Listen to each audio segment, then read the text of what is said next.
Hello Gemini, welcome to Guruma Hindi tarot. और ये reading है 2025 की लव रीडिंग। ओके, तो ये रीडिंग एक्सक्लूसिवली लव की ही है। इसमें और कोई टॉपिक जैसे करियर या फाइनेंसेस एडेड नहीं है, बिकॉज उसके लिए मुझे वक्त नहीं मिल पाया एंड वीडियो काफ़ी लंबा हो जाएगा, सो उसे मैं अलग से अपलोड कर दूंगी बाद में। एंड इस रीडिंग में मैं हर मंथ के लिए कार्ड निकालूंगी और क्वार्टर वाइज रीडिंग करूंगी। सो चलिए देखते हैं कि ये नया साल आपके लिए लव में कैसा रहने वाला है और क्या सरप्राइजेस लेके आने वाला है। Messages for Gemini.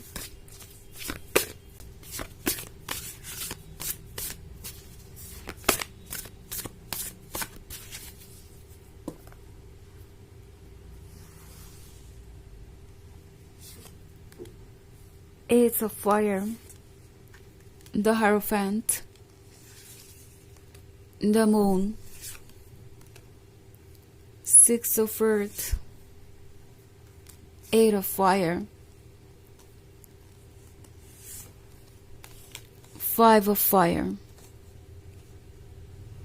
Okay, so the Moon, the Hierophant and Ace of Fire.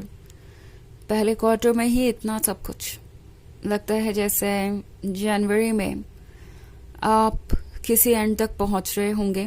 May be आप किसी रिलेशनशिप में हो सकते हैं और आपको लगेगा कि फाइनली आप उस स्टेज पे पहुंच गए हैं जहां आपको कमिटमेंट मिल रहा है और सारे ऑब्स्टेकल्स आप देखेंगे धीरे धीरे रिमूव हो रहे हैं।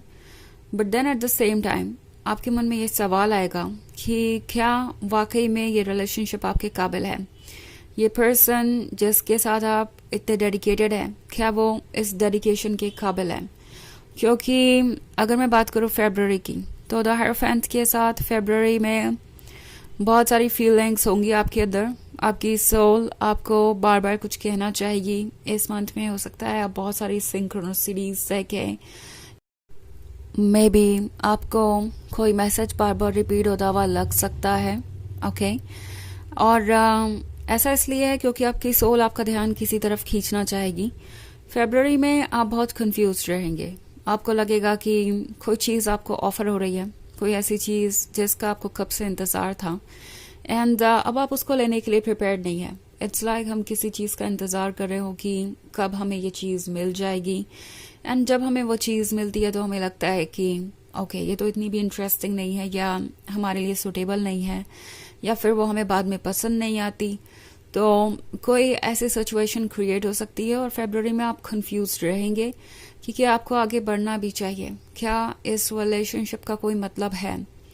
अगेन मार्च में हो सकता है बहुत सारी हिडन चीज़ें आपके सामने आए।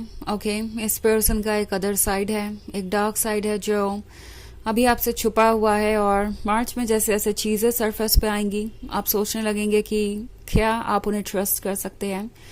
इन केस आप सिंगल हैं तो भी ऐसा हो सकता है, किसी नए पर्सन से आप मिलेंगे और शुरुआत में चीज़ें इंटरेस्टिंग रहेंगी और फिर फरवरी आते आते तक आपको लगेगा कि शायद ये आपके लिए सूटेबल नहीं है या आपका मैच नहीं है। और द मून के साथ मार्च में आपको पता चल जाएगा कि आपको ऐसा क्यों लग रहा था, क्यों आपकी सोल आपसे ये कह रही थी। सो आपको कोई भी फैसला जल्दबाजी में नहीं लेना चाहिए फर्स्ट क्वार्टर में। अब अगर हम बात करें नेक्स्ट क्वार्टर की यानी अप्रैल, मई और जून की, तो सिक्स ऑफ अर्थ के साथ अप्रैल में आपको ऐसा लग सकता है जैसे कि आपको कोई ड्रेन कर रहा है। आप ऐसे लोगों से घिरे हुए हो सकते हैं जो आपको लगे कि सिर्फ अपने बारे में सोच रहे हैं। ओके, आप जिन लोगों से भी मिलेंगे आपको बस यही लगेगा कि हर किसी को बस आपका एफर्ट चाहिए, आपका अटेंशन चाहिए। कोई भी अपनी गलती मानने को तैयार नहीं होगा और हो सकता है आपको ही ब्लेम करे किसी चीज़ के लिए। Okay, but then it doesn't matter क्योंकि मई आते आते तक आप फिर से calm हो जाएंगे। वैसे भी यूनिवर्स आपको बहुत स्ट्रेंथ देने वाला है। मई के मंथ में आप उन हर चीज़ों से उबर पाएंगे जो आपको ब्लॉक कर रही थी, आपकी एनर्जी को डिस्टर्ब कर रही थी, आपका पीस ऑफ माइंड डिस्टर्ब कर रही थी। सो फाइव ऑफ फायर के साथ मई में मुझे आप सबसे ज़्यादा पावरफुल दिखाई दे रहे हैं एंड आप ये डिसाइड करेंगे कि कौन आपके लाइफ में होना चाहिए, कौन नहीं, कौन ओके है, कौन नहीं। सो एक तरह की क्लिनजिंग होगी okay. Also air of fire है तो जून में अगेन आप किसी नए पर्सन से मिलेंगे। हो सकता है कोई नई एनर्जी आपके लाइफ में आए जो कि काफी इंटरेस्टिंग होगी। एंड ये तब होगा जब आप एक्सपेक्ट नहीं कर रहे होंगे। इट्स लाइक अभी अभी तो आप 5 ऑफ फायर के साथ डील कर रहे थे, आपको ऐसा लग रहा था कि कोई भी आपके लिए सुटेबल नहीं है, या ऐसे लोगों के साथ रिलेशनशिप में रहने से अच्छा है कि आप रिलेशनशिप में रहे ही ना। और फिर आप सरप्राइज होंगे जब जून में फिर से कोई ऐसा आपके लाइफ में आएगा जो आपका ध्यान अपनी तरफ खींचेगा। ओके, सो काफी पैशनेट और फियर्स इंसान आपके लाइफ में आ सकता है जो कि बहुत खुल के अपनी फीलिंग्स को एक्सप्रेस करेगा। और आप इन चीजों को देखकर फिर से एक बार हैरान होंगे। इट्स लाइक जब आप सोचेंगे कि अब कुछ वर्क नहीं करेगा तो अभी चीजें बदलना शुरू होंगी। ओके, सो साल का फर्स्ट हाफ थोड़ा सा कॉम्प्लिकेटेड हो सकता है, बट जून आते आते तक चीजें बदलने लगेंगी। ओके, हालांकि ये एक जनरल रीडिंग है तो ये सबसे रेजोनेट नहीं करेगी। एनर्जी रिवर्स हो सकती है अगर आप क्रॉस वॉचर हैं। इसके अलावा अगर आप पिछले वीक की रीडिंग देखना चाहें तो उसका लिंक आपको डिस्क्रिप्शन बॉक्स में मिल जाएगा हमेशा की तरह। तो चलिए आगे बढ़ते हैं और देखते हैं और क्या मैसेजेस हैं आपके लिए। मैसेजेस फॉर कौन सी रीडिंग कर रही थी मैं? Gemini, 5 of water, page of earth, strength, 2 of water, 7 of water, and page of air. Okay. So, अब अगर हम बात करें नेक्स्ट क्वार्टर की, यानी जुलाई, अगस्त और सितंबर की, तो अगेन जुलाई में टैरो आपसे कह रहा है कि आपकी डिसअपॉइंटमेंट दूर होने वाली है। जून में जिस पर्सन से आप मिलेंगे उस पर्सन को एक्सेप्ट करना आपके लिए आसान नहीं होगा। जुलाई में भी आप पुरानी बातों को याद करके थोड़े परेशान हो सकते हैं, बट फिर भी जुलाई आपको इतनी स्ट्रेंथ देगा कि आप आगे बढ़ सकें। ऑल्सो पेज ऑफ अर्थ का कार्ड है तो अगस्त में ये पर्सन आपको बहुत सारा लव ऑफर करेगा। आप जिस भी रिलेशनशिप में होंगे वो एक रोमांटिक फेरी टेल बन जाएगी। और इस मंथ को आप पूरे साल याद रखेंगे, पूरी जिंदगी याद रखेंगे इनफैक्ट। तो अगर सितंबर में देखा जाए तो स्ट्रेंथ का कार्ड है। इसका मतलब है आप इस बात को लेकर श्योर हो जाएंगे कि आपको क्या चाहिए। उसके बाद आप सितंबर में आगे की आने वाली जर्नी के लिए प्रिपेयर कर रहे होंगे खुद को।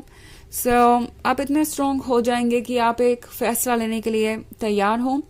ऑल्सो अगर हम बात करें लास्ट क्वार्टर की, यानी अक्टूबर, नवंबर और दिसंबर की, तो पेज ऑफ एयर के साथ वो आपको स्टॉक कर रहे हो सकते हैं। ओके, एंड उन्हें लगता है कि उन्हें आपके बारे में और ज्यादा जानना है। आप जिससे भी मिलेंगे ये पर्सन टोटली आपसे ऑब्सेस्ड होगा। जितना ज्यादा ये आपको जाने उतना ही उनके लिए कम होगा, बट एनीवेज इससे ये आपको ओवरवेल्म नहीं करेंगे या किसी चीज के लिए पुश नहीं करेंगे, या ऐसा नहीं इनका बिहेवियर होगा जिससे आप इरिटेट हो जाएं। फिर अगर मैं बात करूं नवंबर की, तो 2 ऑफ वाटर के साथ ऐसा लगता है जैसे कि फाइनली आप शादी कर पाएंगे इसी पर्सन से।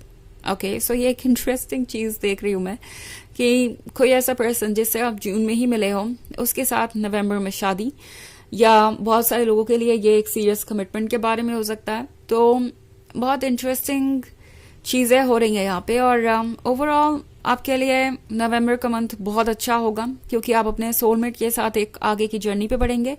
ऑल्सो 7 ऑफ वाटर है तो दिसंबर में चीजें परफेक्ट लगेंगी। मतलब जो भी चैलेंजेस है वो इसके बाद ही आएंगे, इससे पहले नहीं। सो नवंबर और दिसंबर का मंथ आपके लिए फेरी टेल जैसा होगा। तो चलिए देखते हैं आपके लिए ऑरेकल मैसेज क्या है।